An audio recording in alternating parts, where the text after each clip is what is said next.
President Trump levied serious declarations about the Democratic Party, saying it has become an anti-Jewish party and more. Well, this comes after what he called a disgraceful House resolution vote condemning hate. Tonight, KCAL 9 political reporter Dave Bryan joins us to explain. Dave? Yeah, anti-Semitism really is the issue here, and the fingers are pointing in both directions between the president and the Democrats. President Trump charging the Democrats watered down a resolution passed by the House on Thursday condemning anti-Semitism from a Democratic congresswoman, some of her remarks. But now Trump's charge has touched off a fiery response from some Democrats who charge the president has made his own share of anti-Semitic statements.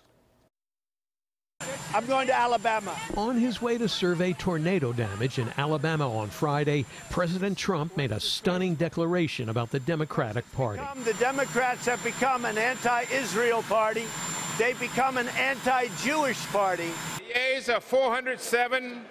The nays are 23. President Trump's charge that the Democratic Party is anti-Semitic came after the House overwhelmingly passed a resolution Thursday against anti-Semitism and hate. That resolution was inspired by this statement last week from Congresswoman Ilhan Omar, a Democrat who represents Minneapolis, slamming pro-Israeli groups and politicians. I want to talk about the political influence in this country that says it is okay for people to push for allegiance to a foreign country.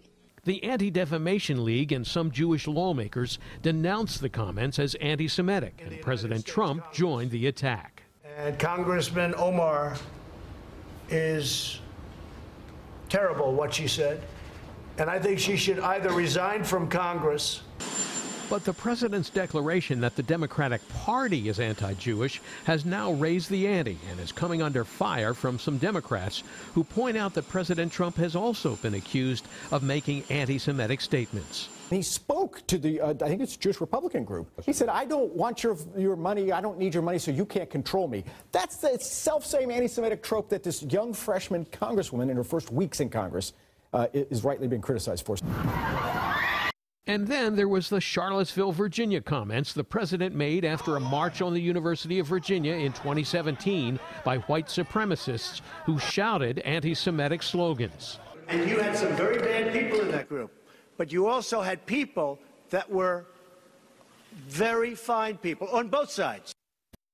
Now, tonight, the Associated Press is reporting that some Democrats are complaining that while Congresswoman Omar's comments on Israel ignited charges of anti-Semitism against the Democratic Party and a congressional resolution, President Trump's racially charged rhetoric and occasional alleged anti-Semitic comments, they say, during the last 2 years have not triggered any similar congressional action.